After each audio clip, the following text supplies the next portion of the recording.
Εκ νέου υποψήφιο δήμαρχο της πόλης, τον κύριο Μανώλη Σκουλάκη. Καλησπέρα σας και καλώς ήρθατε, κύριε Σκουλάκη. Καλησπέρα, κύριε Πενσάκη. Ευχαριστώ πολύ. Να ξεκινήσω την πρώτη ερώτηση με τους λόγους εκείνους για τους οποίους ο Μανώλης Σκουλάκης αποφάσισε για μία ακόμη φορά να διεκδικήσει την ψήφο του χανιώτικου λαού. Θυμίζω ότι ήταν αρκετές επί 30 χρόνια σε ό,τι αφορά την κοινοβουλευτική σας θητεία. Θητεύσατε ως δήμαρχος τα τελευταία 3,5 χρόνια. Πολλοί έλεγαν ότι ο Μανώλης Σκουλάκης θα εγκαταλείψει. Εσείς τελικά πήρατε την απόφαση να ηγηθείτε για μία ακόμη φορά ενός συνδυασμού που διεκδικεί αυτή την ώρα το Δήμο Χανίων. Κύριε Πενσάκη, υπενθυμίζω και σε εσάς και στο χανιώτικο λαό το 10. Βρεθήκαμε 180 τόσοι άνθρωποι και συστήσαμε αυτή την δημοτική παράταξη. Μας ένωσε η αγωνία, η αγάπη μας για τον τόπο, ένα πολυσυλλεκτικό ψηφοδέλτιο, το οποίο διεκδίκησε τις εκλογές και τις πήραμε. Όμως και εκπονήσαμε ένα πρόγραμμα, όμως απεδείχθη ότι η θητεία μας ήταν πάρα πολύ λειψή. Τα 3,5 χρόνια που δεν ήταν 3,5, στην ουσία ήταν 2,5, νομίζω δεν ήταν αρκετά για να υλοποιήσουμε το πρόγραμμά μας. Κάναμε ένα μεγάλο κομμάτι από το πρόγραμμά μας, πράγματι μεγάλο ποσοστό των όσων είχαμε αποτυπώσει και εν πάση περιπτώσει θέση στη διάθεση, στην κρίση του χανιώτικου λαού γίνανε. Υπάρχουν όμως και πάρα πολλά που δεν γίνανε.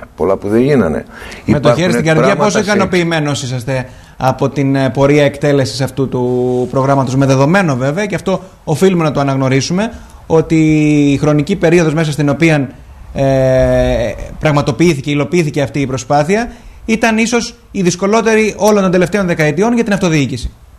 Χαίρομαι, κύριε Πενσάκη, που το βάζετε αυτή τη διάσταση, γιατί αυτό ακριβώς είναι και το θέμα μας.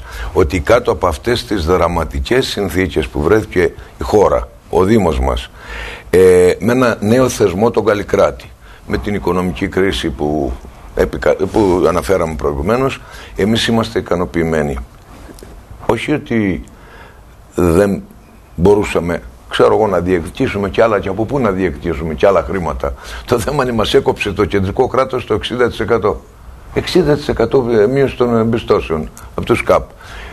Υποχρηματοδότηση, υποστελέχωση, γραφειοκρατική παράνοια, τα νοικοκυριά γονάτισαν, τα γνωρίζετε. Από εκεί και πέρα κάναμε φοβερό νοικοκύρημα. Κάναμε, κύριε Πενσάκη, φοβερό νοικοκύρημα. Και όλα όσα έχουν γίνει είναι αποτέλεσμα του νοικοκυρέματος. Πέραν του ότι διεκδικήσαμε και φέραμε από ευρωπαϊκούς πόρους στα Χανιά γύρω στα 60 εκατομμύρια ευρώ. Από αυτά τα χρήματα εκτελούνται όλα τα έργα, εκτελέστηκαν και εκτελούνται όλα τα έργα. Ένα σημαντικό αυτή τη στιγμή έργο είναι σε εξέλιξη. Πολλά από αυτά έχουν τελειώσει, πολλά δεν έχουν ολοκληρωθεί, και υπό αυτήν την έννοια σκεφτήκαμε ότι εμείς μπορούμε και πρέπει να ολοκληρώσουμε αυτά τα οποία ξεκινήσαμε το 10. Να σας αναφέρω 2-3 έτσι χαρακτηριστικά παραδείγματα. Πολύ σύντομα, όμως με μακρηγορήσουμε. Σύντομα. Άγιοι Απόστολοι.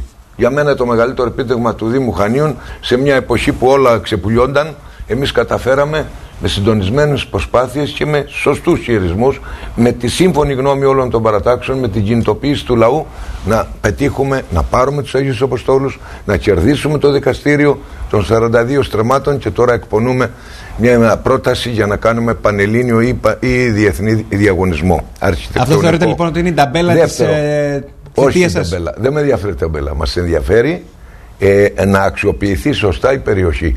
Θα αποδειχθεί. Ήταν το πιο σημαντικό θέμα που διαχειριστήκατε ως Δημοτική Αρχή? Ορίστε. Ήταν το πιο σημαντικό θέμα που διαχειριστήκατε ως Δημοτική Αρχή? Εγώ το θεωρώ το μέγιστο. Δεύτερο μεγάλο θέμα. Κατεδάφιση παλιού νοσοκομείου και ανέγερση αστικού κέντρου υγείας. Έχετε κατηγορηθεί βέβαια γι' αυτό, για αυτή την επιλογή σας έχετε κατηγορηθεί. Ξέρω. Δικαιολογημένα ή αδικαιολόγητα? Χαίρομαι που ήδη ο κόσμος γύρω από το κέντρο υγείας έχει πιστεί ότι θα γίνει το κέντρο υγείας, γιατί με όλα όσα έγιναν, για να μην τα υπενθυμίζουμε, είχε αρχίσει να αμφισβητεί αν θα εκτελεστεί ή όχι το έργο. Το ότι θα γίνει, θα γίνει. Υπάρχουν και τα χρήματα, είναι εξασφαλισμένα. Το θέμα είναι αν θα λειτουργήσει. Γιατί για να λειτουργήσει χρειάζεται και προσωπικό. Έχει δεσμευτεί η κυβέρνηση, κύριε Πενσάκη, ότι θα εντάξει το κέντρο υγείας αστικού τύπου στο ενιαίο δίκτυο πρωτοβάθμιας φροντίδας Κρήτης.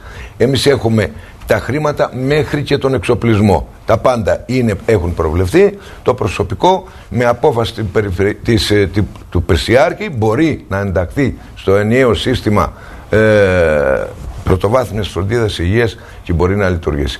Πρέπει να υπενθυμίσω, γιατί εμείς, κύριε Πενσάδη, δεν ζητούμε από τους Χανιώτες παρά ένα πράγμα: αξιολόγηση της δουλειάς μας. Αξιολόγηση της δουλειάς μας, και όπως πολύ σωστά είπατε, κάτω από αυτές τις συνθήκες που έγινε αυτό το έργο. Να αναφέρω έτσι ενδεικτικά σφαγεία. Μεγάλη περιπέτεια. Εγώ βρήκα τα σφαγεία κλειστά, θυμάστε. Να υπενθυμίσω ότι είπα για την κατεδάφιση. Να σας πω για τον κόμβο Μουρνιές Γογονή, 13 εκατομμύρια. Είναι το σημαντικότερο έργο του Δήμου μας. Δεν έχει λυθεί όμως. Δημοπρατήθηκε, μισό λεπτό. Εντάχθηκε στο πρόγραμμα δημοσίων επενδύσεων. Για να γίνει γέφυρα. Ορίστε. Για να γίνει έργο γέφυρα. Για να δούμε πώς θα βρούμε τα λεφτά. Όχι. Έχει δεσμευτεί η κυβέρνηση ότι επειδή είναι δημοπρατημένο, επειδή έχει βγει ο ανάδοχος, μόλις ξεκινήσει η διαδικασία εκταμείευση ένταξης έργων στο από τις δημόσιες επενδύσεις, θα ενταχθεί. Υπάρχει δέσμευση. Θα ενταχθεί σε ευρωπαϊκό πρόγραμμα. Βεβαίως θα ενταχθεί. Αλίμονο. Αυτό είναι πάρα πολύ σημαντικό. Να σας υπενθυμίσω την παλιά πόλη, το έργο Τσουδερών Μουσούρων, αυτό που πραγματικά ανέδειξε την πόλη μας. Να σας υπενθυμίσω, εκτός από τους Αγίους Αποστόλους, πήραμε και την πισίνα του πρώην Ξινία, πήραμε την περιοχή των τάφων των Βελιζέλων, ιδιοκτησία.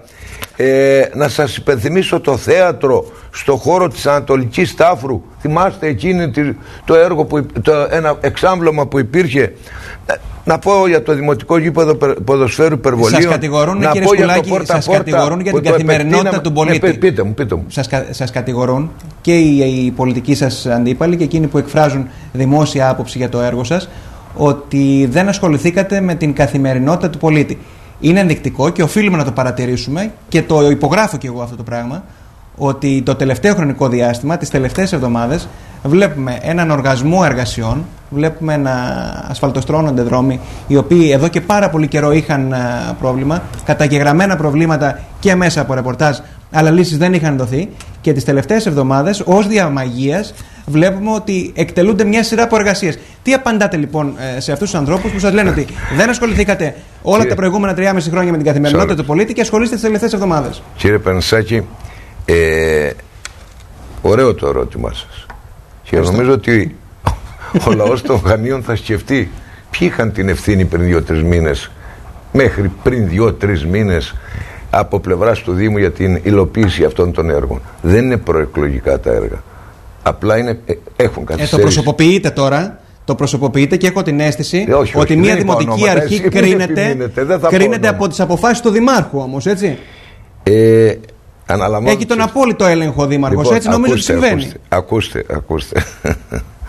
Εμένα μου κάνει πάντως εντύπωση ότι όπου πάω είναι εντυπωσιασμένοι από την αποτελεσματικότητα του τελευταίου τριμήνου του Δήμου Χανίων και δι των τεχνικών υπηρεσιών. Εγώ νομίζω ότι όλα εξηγούνται και όλα μα τώρα θα το πω όμως. Οπότε, εάν δεν είχατε μια αποτελεσματική τεχνική υπηρεσία όλα αυτά τα χρόνια, γιατί διατηρούσατε το συγκεκριμένο αντιδήμαρχο στη συγκεκριμένη θέση, ο οποίος σας έφυγε κιόλας?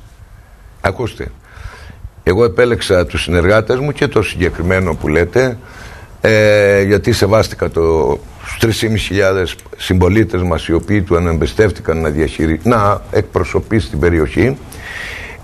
Εμπιστεύτηκα την εμπειρία του και από εκεί και πέρα απεδείχθη ότι εκείνος επέλεξε άλλο δρόμο, κατέβηκε από το τρένο, δεν εξήγησε ακόμα στους πολίτες γιατί κατέβηκε από το τρένο, όπως και αυτός και οι άλλοι οι οποίοι έφυγαν πρόσφατα, ένα μήνα πριν από την προκήρυξη των εκλογών, και